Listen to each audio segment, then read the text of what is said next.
Okay, so now that we know a little bit about charge density, let's talk about some more three-dimensional stuff. So let's talk about dimensionality first. When we did the line of charge, technically that was one dimension. Even though a line sits in two-dimensional space and the space we used was two-dimensional, from a mathematical standpoint, we only used one variable and therefore we used one dimension, okay? So there's a difference between geographical or physical dimensions and mathematical dimensions. For instance, we're in 3 dimensions right now, but if you have a plane, right, that's 2 dimensions that sits in a 3-dimensional space. From a mathematical perspective, when we're talking about dimensions, we mean how many variables do we have? And really when we talk about integration, this dictates whether you're going to have a single, double, or triple integral. If you're taking Calc 2, hopefully that makes more sense. However, we'll go over this and I'll show you what a 2-dimensional integral looks like as well. Okay, so to start out with, this problem with the ring charge, this is a uniformly charged ring. Now, due to symmetry, this is going to end up being a one-dimensional problem, meaning we're only going to be integrating over one variable. Now, what is that variable? Well, we have to think about what a ring is, but this one-dimensional ring sits in 3-dimensional space. So we're going to try to draw that, which is, a little bit tricky on this 2-dimensional tablet, but let me just try to set it up. So let's say we have a ring, right? And now, remember, this is a circle, but we're looking at it from the side. So our axes look something like this.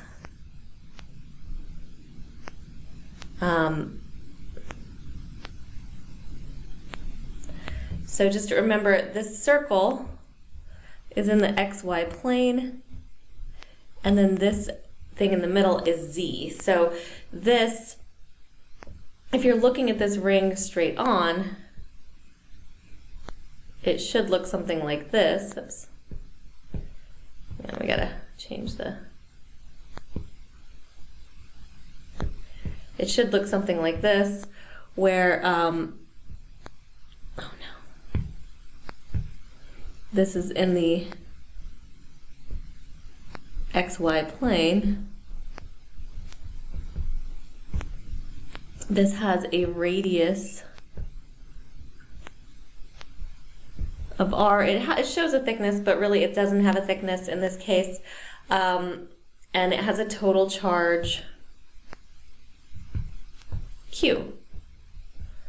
So this is the same thing. We have a total charge Q. We have this radius r, so that means at any point you could go out in any of these directions, and so even though this is drawn to scale, these would all be r, okay? So just for the sake of whatever, we're going to call this distance r, and then we're looking at some point where we want to calculate the electric field, and we're going to call that z because it's along the z-axis, okay? Let me just fix this. So this distance is r. Okay. So we can see every point along this circle is going to lead to an electric field. So going back to our Coulomb's law, we have something that looks like dE, which is a vector, is k dq over r squared r hat. Okay, this is our Coulomb's law for electric fields. So I'm going to just make that look prettier. Oops. Okay, so this is Coulomb's law for electric fields. This is our core idea of what we're doing and how we're calculating things. And I'm just going to leave that over here. Okay. Now, I'm going to shrink this down a little.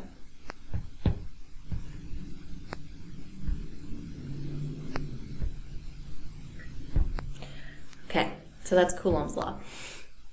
What that means is if we choose a color, let's say,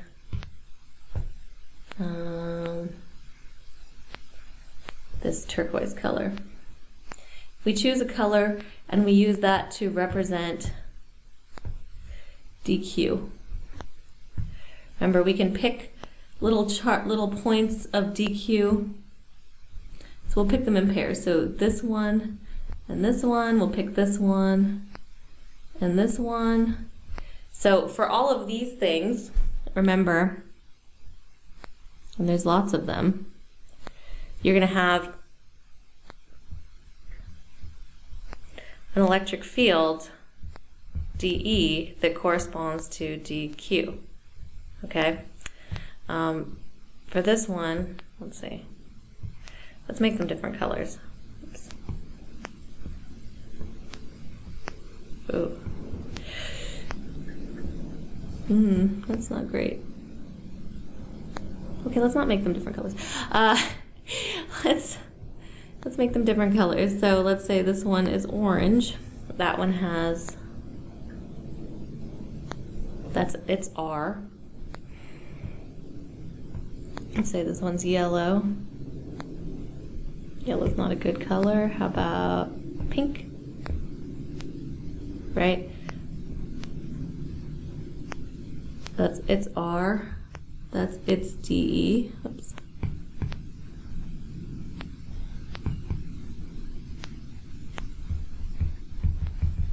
So the orange one also had a DE, right? These are all vectors, so they all point in a particular direction. If you have another one like this, right, from this would be its R and its DE. So we're adding up all of these vectors, but once again, we probably want to take advantage of the symmetry, okay? So for all of these, they have a little r.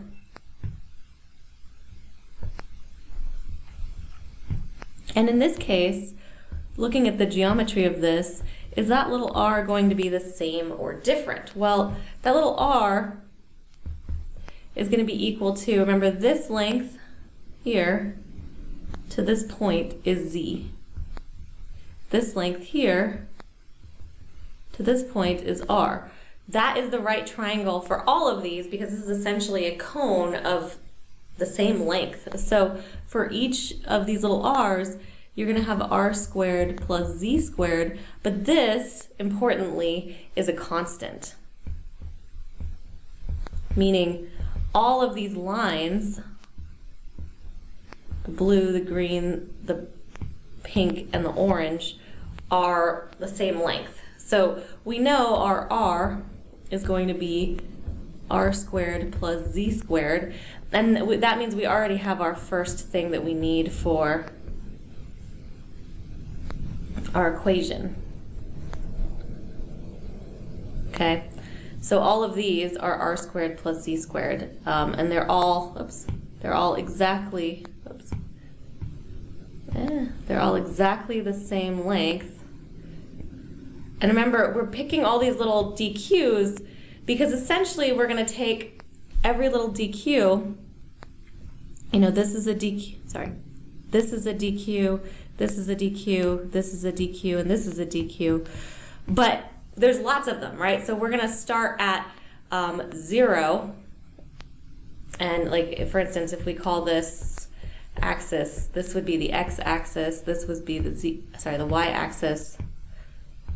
So if we start here at this one, this is at 0, right? And then we're going to have another one here, and then we're going to have another one here, and then we're going to have another one here, and we're going to break this up into a ton of little DQs, okay? And the DQs are going to go all the way around the circle.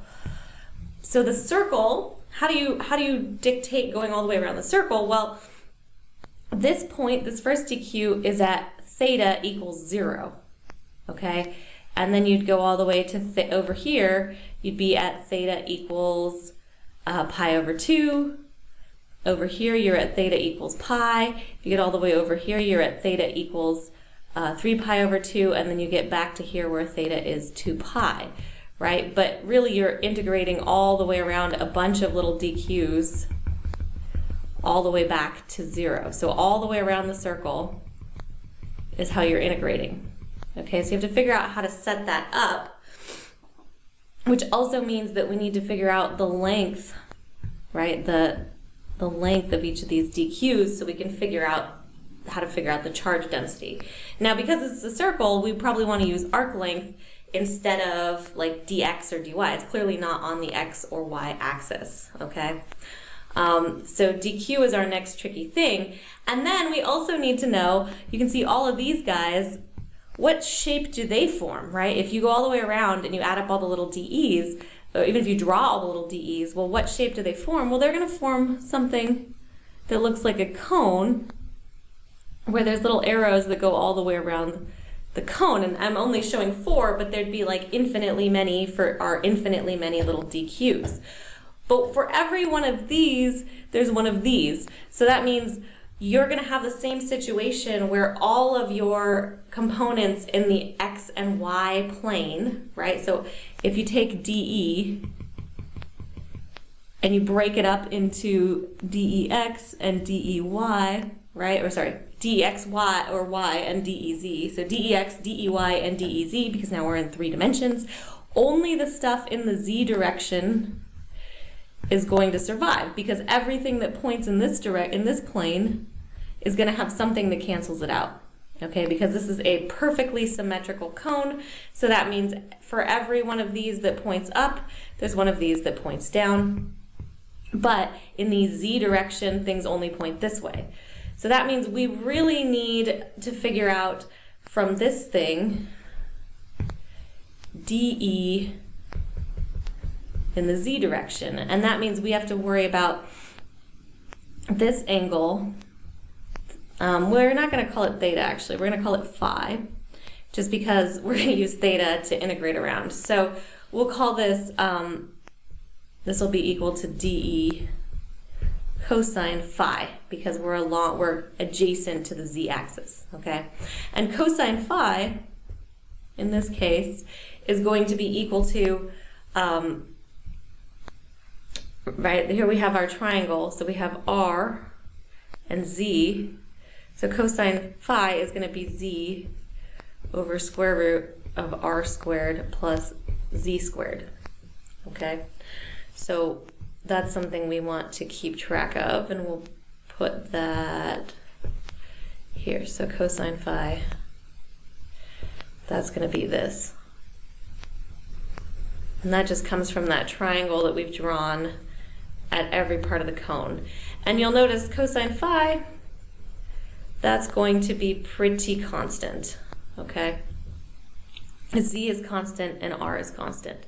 So now, we want to calculate DEZ. We're not going to calculate DEX and DEY, although that will give us stuff. But if you sum those up all the way around the circle, right? If you find sine phi and these other things, you're going to end up getting 0. So we're not going to worry about those components. So what we'll say is K. Well, let's just bring this out here.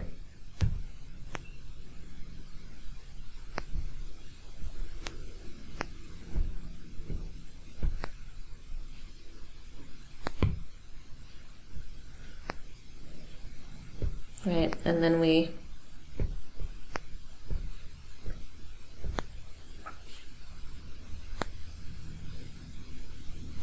add cosine phi, and now that we add cosine phi, we know this is going to be in the z hat direction. So the only thing we still need from looking at this picture is going to be our dq. And our dq is once again lambda times our length, because this is a one-dimensional, mathematically one-dimensional thing. We're integrating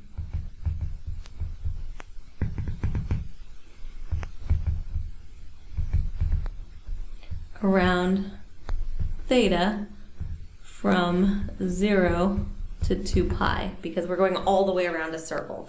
So we'll call this ds, because this is arc length, right? Each of these things has an arc length. Remember, arc length, just as a side note, arc length s is equal to r times theta, which means that if we have an arc length ds, we can call that r, because r is constant, d theta. Now, if r wasn't constant, we'd have to actually have a dr as well, and that's more complicated. It would, and we can talk about that later. But luckily, this is one dimension, so this is going to be the same as, remember, that's r ds, so that's going to be lambda r d theta.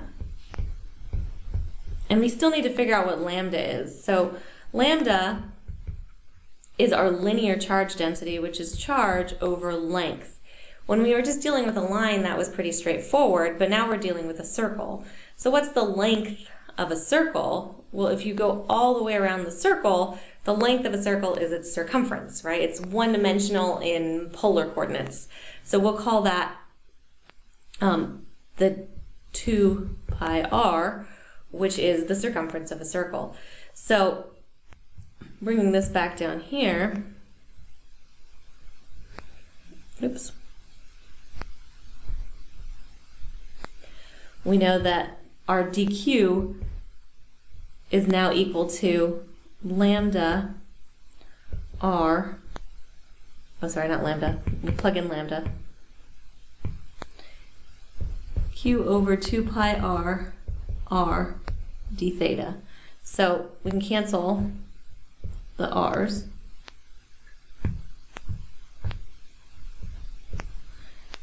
And that gives us a dq, oops,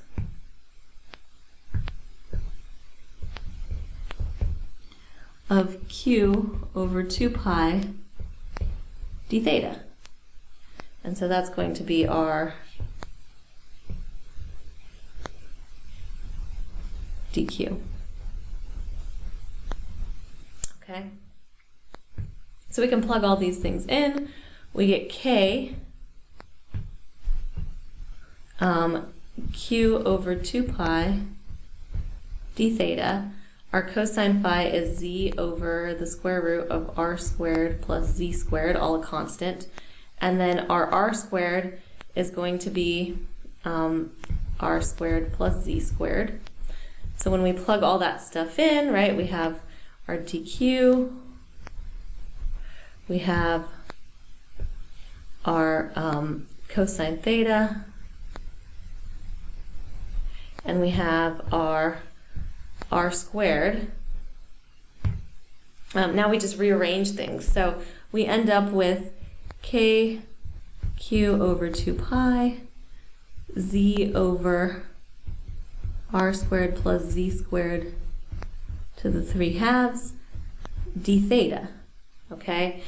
All of this should go in the z direction, so our d z, and we integrate both sides. But when you put the integral over here, all of this stuff is constant. So we end up doing this, and this goes from 0 to 2 pi. So even though this looks really messy, the integral is actually quite nice. So when we talk about e in the z direction, we get kqz over 2 pi. This is just simplifying what we already have in the constants. And then you just integrate d theta, which gives you theta, from 0 to 2 pi, so 2 pi minus 0. Oh, look, it's a 2 pi. That whole thing gave you 2 pi. You can do some nice canceling. There's another 2 pi down here from our charge density. And then we get kqz over r squared plus z squared to the 3/2. And that is actually our answer, which is much easier than the line of charge, actually. Oops.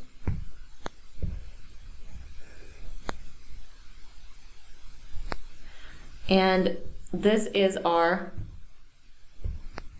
E field for a ring if you're at the center of the ring a little bit away from it. Okay, so we've just calculated the electric field for a disk, which we've described as a one-dimensional, at least from a mathematical perspective, object. So it only has to be integrated around theta. To get a whole circle, you're really just integrating from 0 to 2 pi. And then you can see that to get the electric field at this point, you you have all these things all the way around the circle, and that gives you a bunch of little cone of little DEs, and all of those add up to just being one big electric field along the Z direction, which is just the central axis to the ring. So if a ring is a one-dimensional object, a disk, basically a filled-in ring, could be considered a two-dimensional object. And just as a reminder, this is the equation for the ring. This shows which way it's pointed.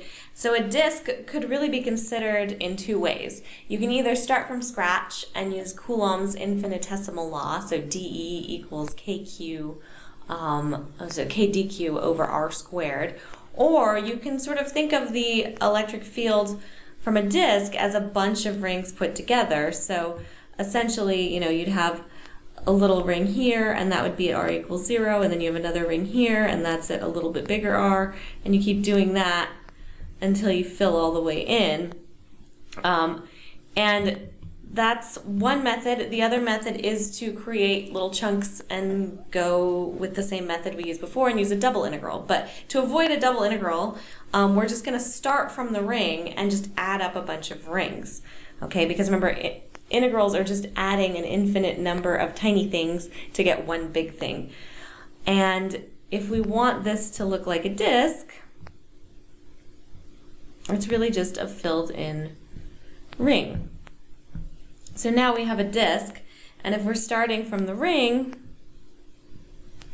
we can also assume that electric field for the disk is just going to be slightly bigger than the ring because it's just going to be a bunch of rings. So for our disk, and let's actually change color so we don't get confused. Oops.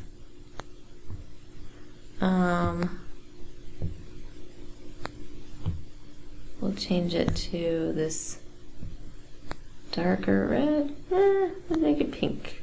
Orange? Blue. Let's make it dark red.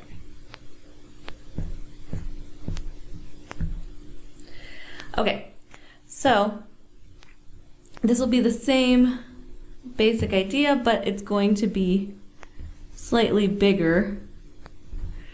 So this would be E for the disk. And the reason for that is you're going to have a bunch of these. From each ring, you're going to get something pointing along the Z direction, and overall, you'll have to add up more of those, and that should give you a bigger total electric field. In order to do this, we take this E ring and we put it up here. And then we have to figure out, whoops,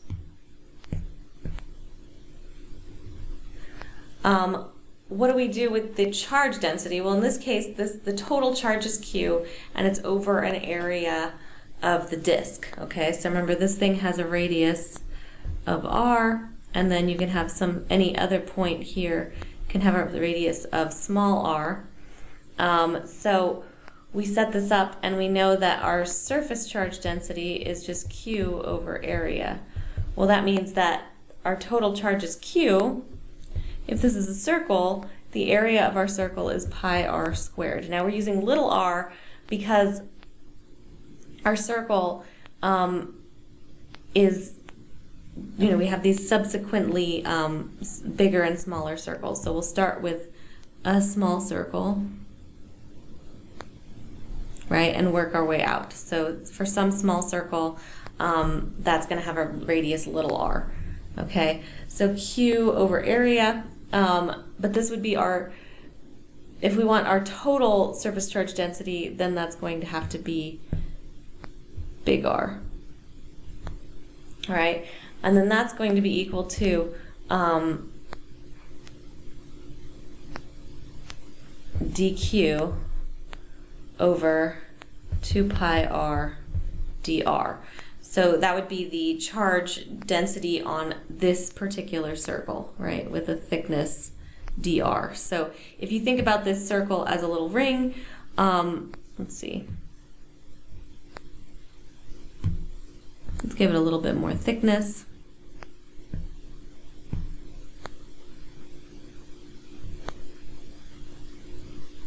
So this has a radius r, and then the thickness of the ring we'll call dr. So the total area of your ring is going to be the length of the ring times the width, which would be 2 pi r, that's the circumference, times dr. Okay, so in order to do that, now we can get, we can rewrite this as dE, this is for each ring, kz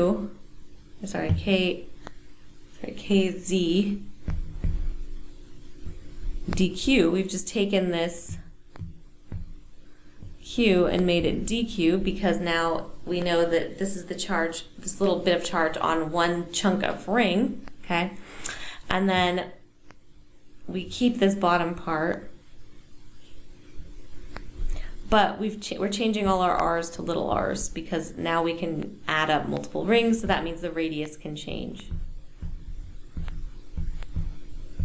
Z is still constant, okay? So all of our big r's have become little r's, and so that means we have to hold that over here. So when we want to solve for dq, that means our dq from this is going, we're going to get rid of a pi. So dq is our eta times 2 pi r dr, right? This is our new dA, right? So let's, actually if we go back, dq is eta, so this is the surface charge density times the infinitesimal area, and the infinitesimal area is the area of a little ring. So this is called an annular ring, and it has a thickness dr and a length 2 pi r.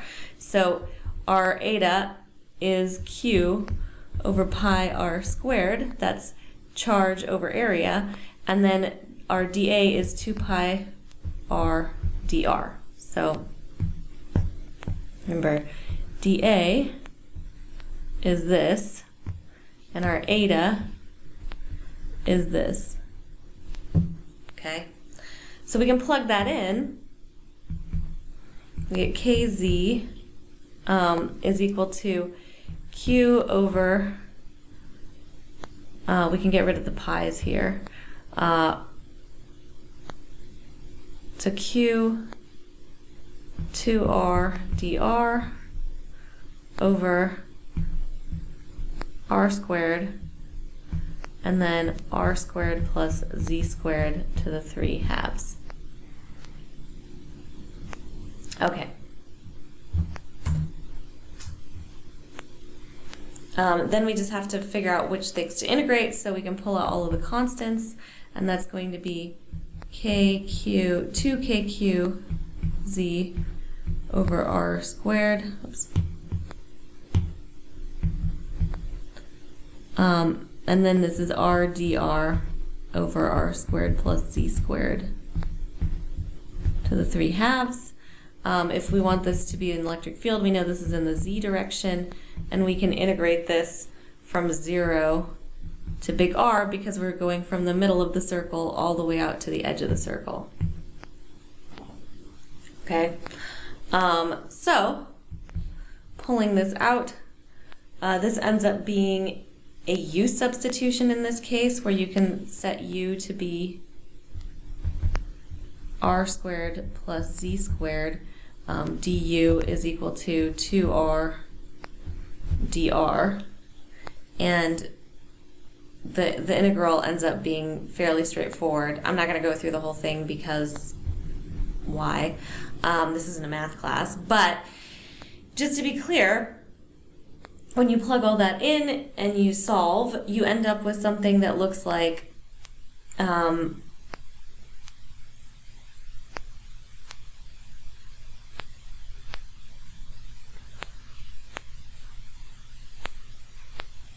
2k qz over r squared, 1 minus z over z squared plus r squared. you can simplify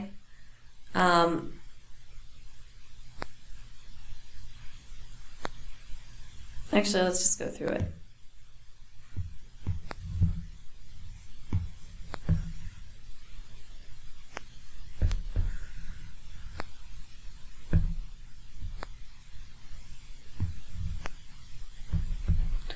So 2k, let's see, kqz over r squared.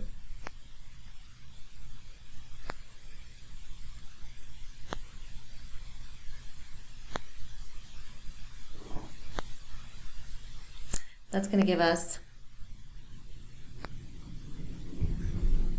so that's u is r squared plus z squared.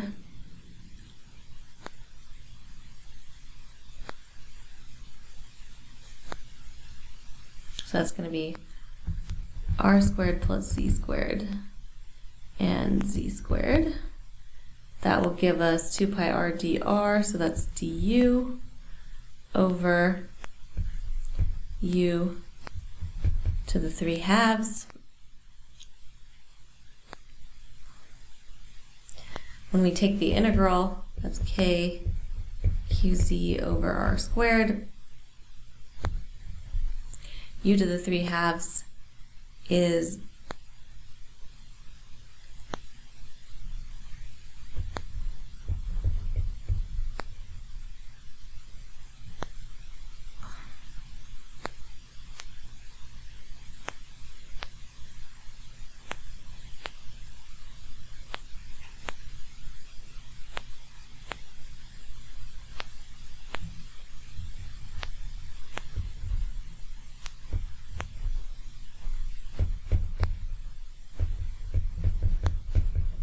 something like this.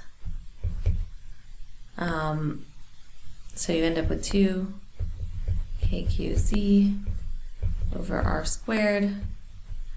This ends up being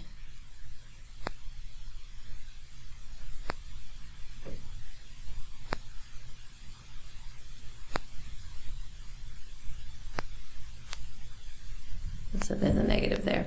So this ends up being 1 over z minus 1 over r squared plus z squared square root. Okay, then you can get rid of some z's, so that is, let's squish this back together.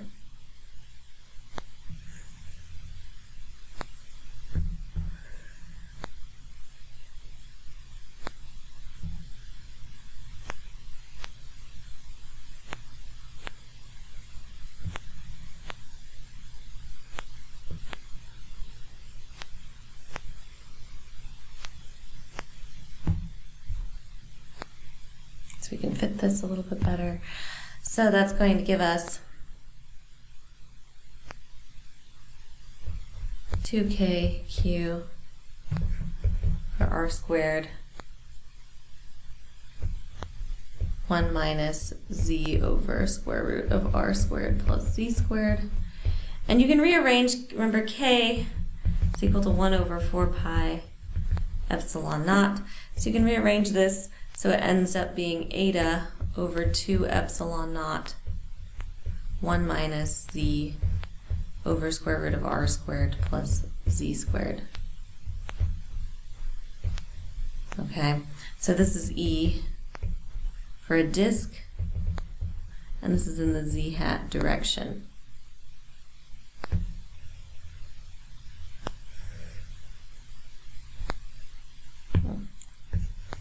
Thing does not like drawing rectangles. So, ooh, that went awry. Okay.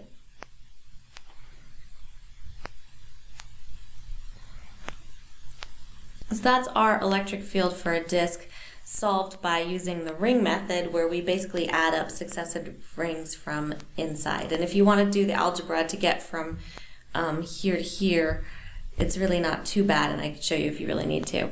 The key here is you can also do this as a double integral, so we're going to try that next. So assuming we don't already know what the electric field for a ring is, we could actually start from scratch and use just this same equation we use for everything, which is dE equals k dq over r squared r hat, where this is a vector. And then you can just pick, like we did before, we can start with our dq, and we can make little dq's on here, right? And these little dq's would have a distance. In this case, I think we're going to call it r, just because we're going to have too many r's. So here's a cursive r.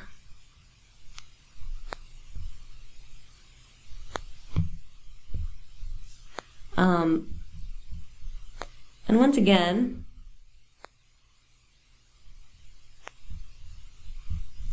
this is going to give us some successive dE's. But if you look at the symmetry of this, that's going to create a cone, where in this case, instead of an empty cone, like an ice cream cone shape, it's going to give us a solid cone. And so our total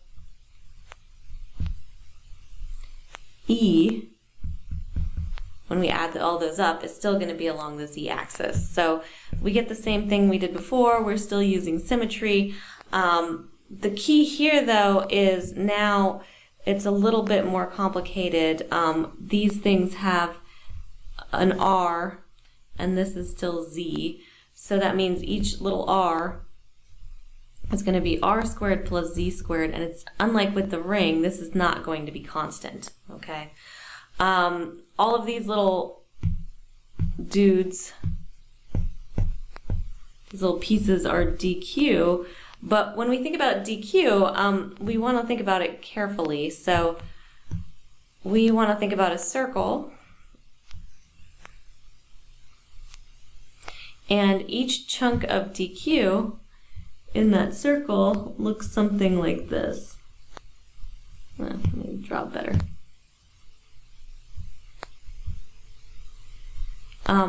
More explicitly, if you sort of want to look at it like this, it's an infinitesimally small thing, but this length should be ds, and this length should be dr, and it should be a distance r from the center. So what I mean by that is each of these little guys should have an area dA. dA is going to be equal to the arc length, remember ds, but that's equal to r d theta. In this case, it's lowercase r because you have different radii as you move out. So you're going to integrate all the way around the circle again, so 0 to 2 pi, but now you're also going to integrate from 0 to big R. So this gives us r dr d theta, and that is our dA, okay? So each of these is a dq that has an area dA, and we have to remember that dq for area is just equal to surface density, right? Surface charge density times dA. So in this case, we're just going to call that n, and then we can call that r dr d theta because we're using cylindrical coordinates here. So the only thing we're missing is z, but remember this circle is in two-dimensional space. So we can plug that in. Hang on, this is our dq. So we can look at that, and that's going to go in our equation.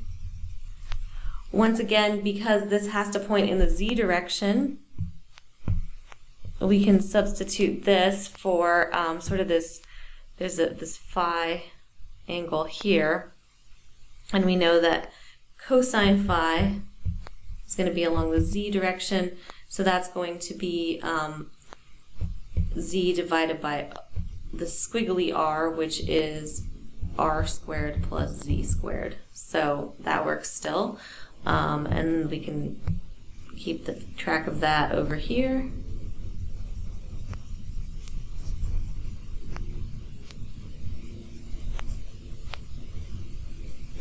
Okay, then we still need to figure out r. Well, remember r in this case is this r, which is just square root of r squared plus z squared. So now we can plug in our stuff, and we end up with k eta. Remember, we calculated eta to be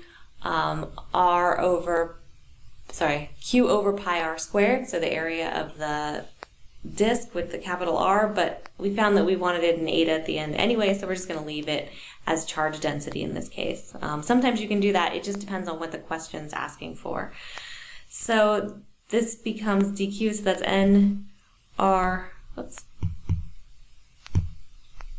r dr d theta over r squared plus z squared, which is square root of r squared plus z squared squared. In this case, just to be clear, we're going to use this r.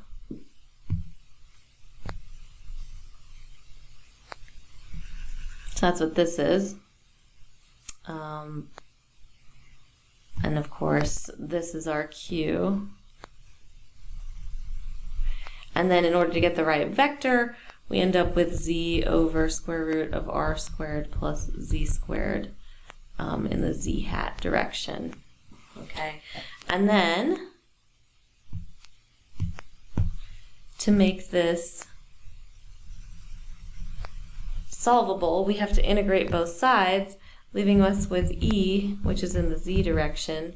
We pull out all of the constants, so that would be k eta z, but that inside we still have this double integral where we have r dr d theta over r squared plus z squared to the 3/2, and this is all in the z hat direction. And we're integrating theta from 0 to 2 pi and r from 0 to capital R, which is a constant. Okay, so you still end up with this lovely 2 pi from your d theta, so we're going to do the outer integral first because these are separable integrals. You could actually write this as 0 to 2 pi, the separable, so d theta, and then 0 to r. This isn't always the case when we do these.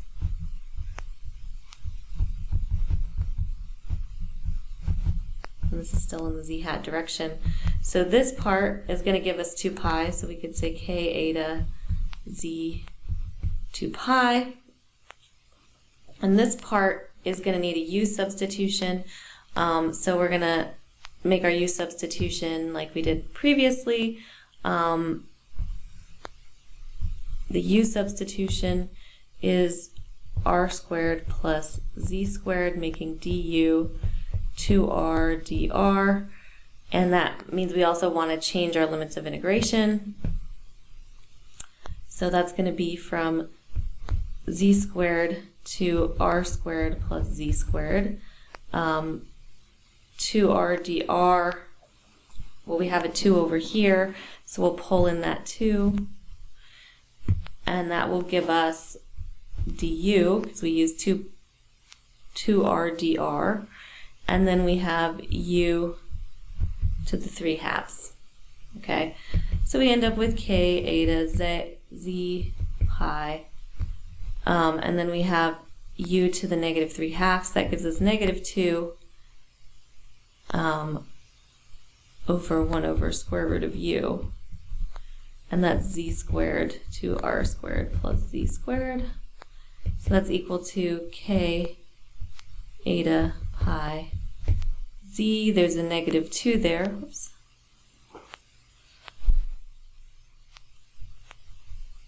So we'll put a 2 out there. We'll use the negative to swap our limits of integration, and that gives us 1 over z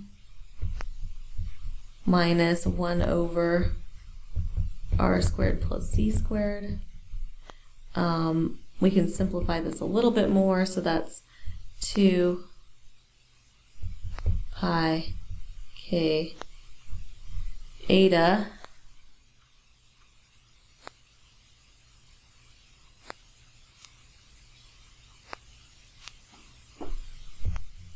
one minus z over r squared plus z squared.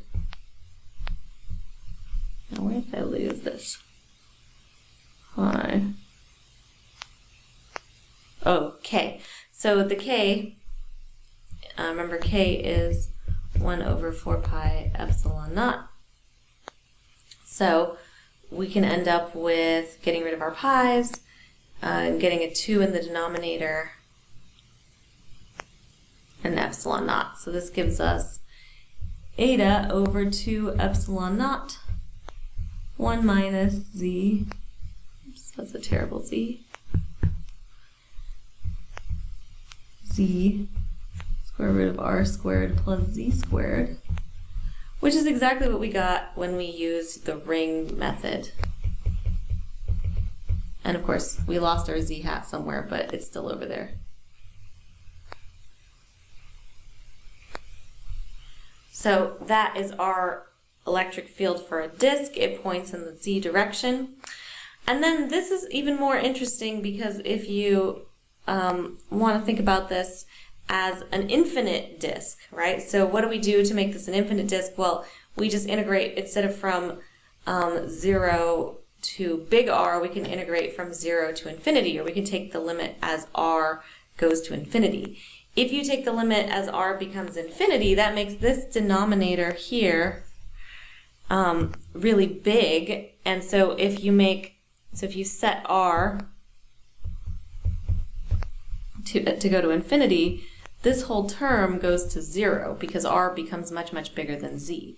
And so that means E for an infinite plane, meaning, a disk that's infinitely large, although what that really means is you're really close to a big disk, so that means your Z is much smaller than R. So, because infinite's kind of a squishy thing. Then you get eta over 2 epsilon naught. And this is really interesting because this is constant. So that means no matter how close or far you are to the plane, or in this case the disk, you don't actually change. And remember, this still points in the z hat direction, right? But that just means away from the plane. So this is a constant. So no matter how close or far you are from the floor here, or from the disk, or from the plane, you have the same exact electric field. And that's a pretty interesting result. But of course, remember, when we did the line, what was the purpose? We got a little rod. What did we do after that? Split. Why did we integrate that rod of charge last week? What were we trying to figure out? Figure out 21.97 on homework. Good memory. No. What did we do after? Charge density. They talked about charge density. Did we find after? Because we know what a point charge looks like. Do we really care what a ring or a disk looks like? Is that going to come up a lot? Probably not. I hope not. But remember, we also know what an infinite line looked like, right? We took the rod and we integrated it from negative infinity to infinity. Because anytime you're near a long line of charge, right? If you're closer to the charge than the charge is long, then you can consider it to be infinite, okay? What if we take that to the next level, right? Let's say this floor is positively charged, and you're this close to the floor, okay? In that case, as far as you're concerned, you can approximate the floor to be what? So if the size of the floor is much, much bigger than the distance you are from the floor, So you can consider it to be infinite. you can consider it to be infinite. And this is why it's much, much more exciting to take this class from a Russian professor, because then they're always talking about the infinite sheet of charge. Okay? You guys aren't ready for jokes yet? I get it. So here's our disk, right? This is what we got for the charged disk. If we take the approximation where we integrate instead of from 0 to r, but from 0 to infinity, which is just a disk with an infinite radius, okay, then we end up with something much simpler. And without going through the full limit, okay, we end up with the electric field for an infinite plane, where we can change q over pi r squared back to charge density, because remember r is infinite, so it's kind of ugly to leave it as r. And we end up with something really simple. It becomes, I'm not going to go through the whole derivation here, because we've done enough. Oops, good, I turned that off. That's not good. It becomes charge density over 2 epsilon naught. Okay, so charge density is constant. What's epsilon naught? And you're like, where did epsilon naught come from? Where did epsilon naught come from? R. If you look at this, how do we go from which of these things contains epsilon naught? The radius, no? No, it's right there. What's epsilon naught? What's the name of? Yes, K. Remember? How does K relate to epsilon naught? 1 over something low, 4, 5, 4. Yeah, that. Oh, yeah. So when you change this back to q over pi r squared, you throw a pi up there, you have a 2 pi. There's some things that happen algebraically. Okay, do you want to go through them, or do you want to just believe me? Okay, just believe. We can go through it later.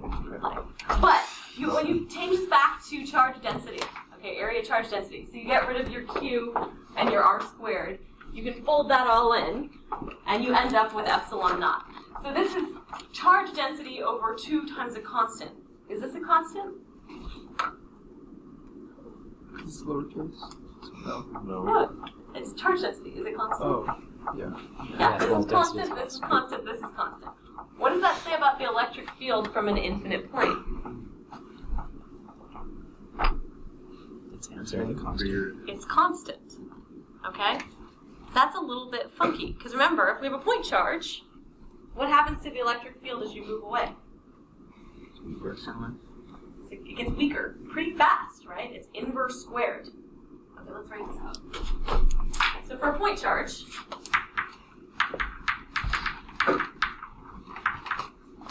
electric field is kq over r squared. Okay?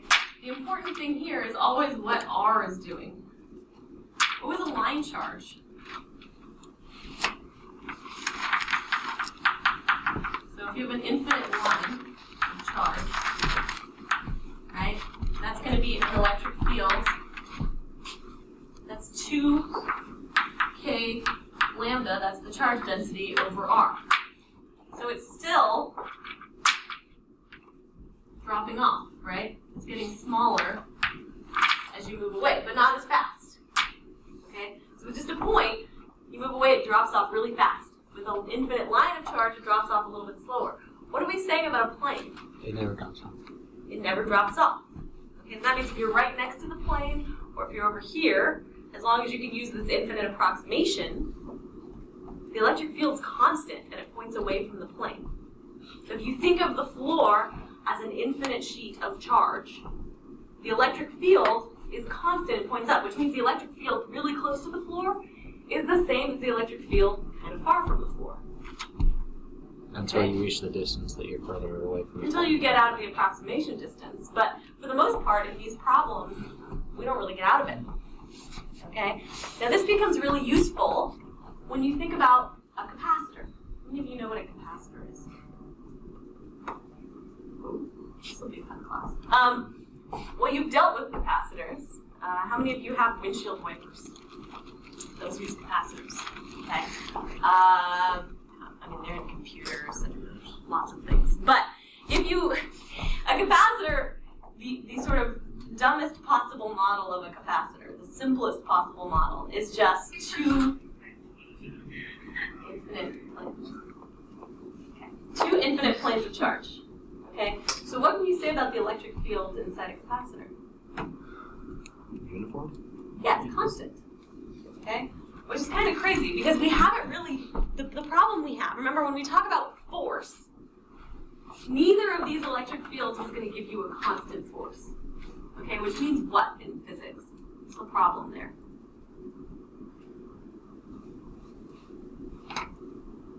What field of kinematics? Okay, kinematics. Okay, kinematics without constant force, you can't have constant acceleration. You can't use those stupid equations no one can remember. Okay, so you have to rely on energy, but you lose a lot of information. We're always looking in physics, if we want to do kinematics, for a constant force. Well, here is a constant electric field. How do you get the force once you have the electric field? What do you multiply it by? Oh boy. The area? Can you repeat that last? How do you get force from electric fields? Electric force. You add the cube. Yes, you multiply by the charge. If you want to add a charge into the field, if you want to know the force on that charge, you multiply by the charge. Okay, so once you have an electric field, if you want to know a force, you throw a charge in, multiply the electric field by the charge. Okay? So, if we now have a constant electric field, that means we have a situation in Physics 200 where we now can use constant force, which should tell you you should be worried that there might be some sort of kinematics problem from there. Okay? Which means things inside of a capacitor sort of behave like things in projectile motion, right? They have a one-directional force, except now it's not quite a one-directional force because you can have it for a positive or a negative charge. So it's like if you have gravity and then the opposite of gravity. So you have a constant force that either points up or down depending on who you are. Okay? But objects will behave in a similar way. So let's say you have a positive plate down here and the ceiling's a negative plate. All right? If you take a negative charge and you throw it up, assume there's no gravity. What's it going to do? It's going to bounce around. It'll go down. It's going to eventually turn around and go down. Right? What if you have a positive charge and you throw it down? It's going to eventually turn around and go up. Right? You can have these turning points, just like we had with throwing a ball, but now it can go in both directions, okay, depending on what kind of charge you have. So it's just one more thing to keep track of. Okay?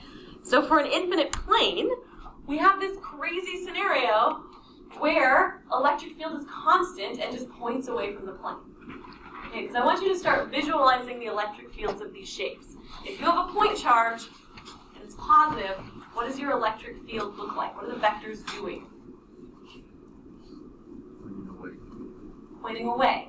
What kind of symmetry do you have? What shape? Circular. Spherical, right? What kind of animal does it look like? Porcupine. Yeah, a porcupine or a sea urchin, right? I guess it'd be like two porcupines. Like an armadillo, porcupine thing. Armadillo. If you have a line of charge, right? Let's say this is your line, right? Which way did the electric field vectors point? Say it's positive.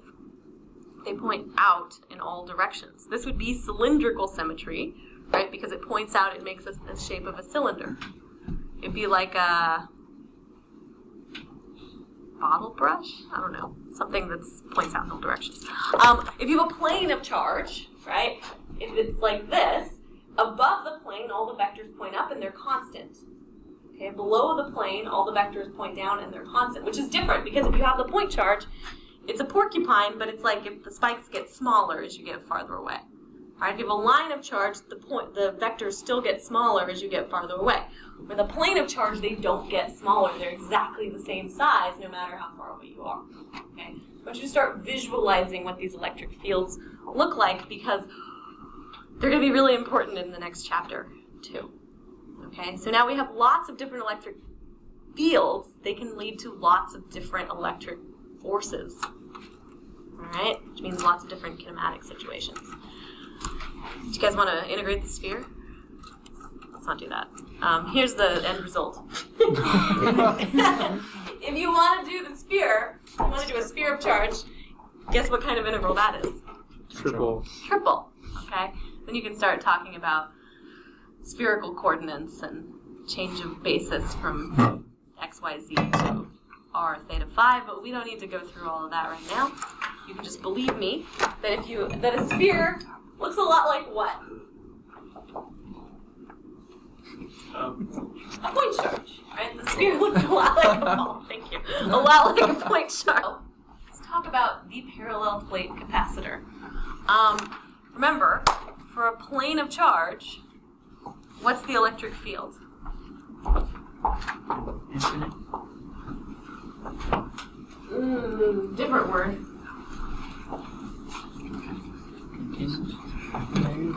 Constant? Squared.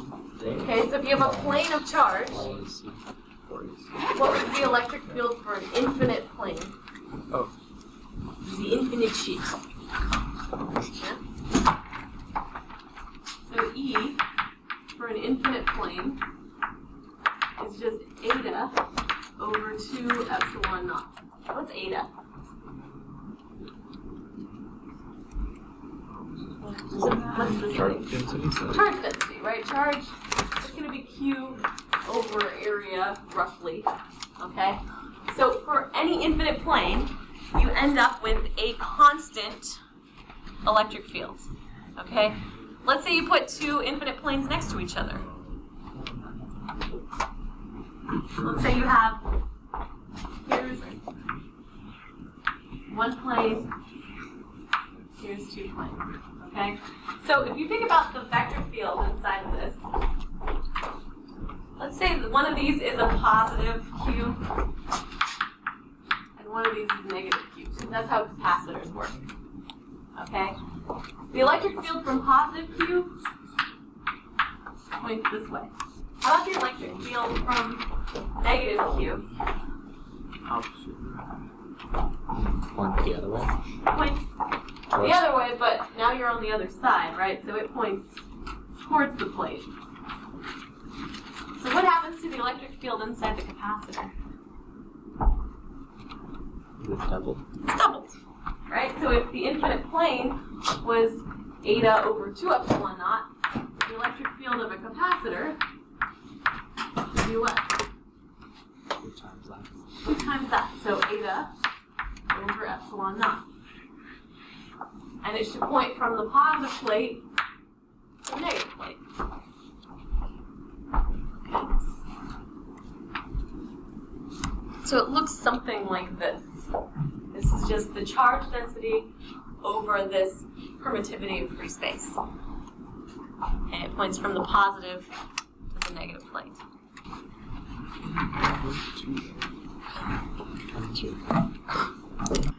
So we have a nice little Gaussian distribution. It's A, B, C, or D. Please discuss. We'll vote again. There's definitely a D. Quadratic formula. Too much. Oh, We're having issues. We're having a lot of issues. that's like that's really not what we should be focusing on right now. That's like old news. Yes. Do not forget. Inside of a capacitor, the electric field is constant. Okay? Always. Always. Always. Alright? Except for when it's not. Inside a parallel plate capacitor, it's always constant. But there's other kinds of capacitors, unfortunately. Alright. But Flux capacitor. we just went over how that's not real, unfortunately. We are going to spend most of the next chapter talking about flux, and then you can see how you can put that into a capacitor. The capacitors do have flux, but it's not going to lead to time travel. Okay. So anyway, here's some electric field. Remember the motion of a charged particle in an electric field? We can calculate force from the electric field. So if you have the electric field, you just multiply by the charge. Okay? And that means if you have a force, what does force equal? Mass times acceleration, which means you can find an acceleration. So if you add a charge, now you have a force. If you have a positive charge, the force goes with the electric field. If you have a negative charge, the force points the opposite direction of the electric field. But the main point is, if you have force, you have acceleration. If you have acceleration, you can now have motion. And if you have motion, you should be able to calculate what the motion is doing because we spent an entire fucking semester doing that last semester. Or whenever you took 190 or its equivalent. Okay? Okay. Do you guys want to do a problem? Kind of? Not really? We can skip this one. Because I want to get done with this chapter and we've only got like Let's do it together. 12 minutes left. Let's do it as a physics class. We'll come back if we don't finish. Oh So, my gosh. here, remember, think about this is a stupid picture of an atom. Yes? Okay, positive charge, the negative charge orbits. Alright? What's the force on this thing? Which way does it point? In, right? But it's moving in a circle. So what would you call that force? Is a radial force. So the centripetal force, right? So if you want to do your little force equals, you already told me force equals mass times acceleration. All right? So force equals mass times acceleration. When you have circular motion, acceleration is what? Oh, it's like 2 pi r over r squared. Something crazy. It's like 2 pi v. Okay, if you have something moving at a constant speed in a circle, what kind of acceleration is that? Radial acceleration, centripetal or radial, those are all the same thing. Omega r. Omega squared r, or v squared over r. Yes. Okay? Squared over r. The force should be Q times E. And in this case, E would be a point charge, so Q squared over R. But now we have circular motion. Okay? So we can use all the point is we can use all the kinematics and things we found in 190 still. So if you've forgotten, for instance, all of you except Tara have forgotten what centripetal acceleration is, please refresh your memory. Okay, it was even in the homework problem set 1, guys. It was. You haven't gotten to problem set 1 yet.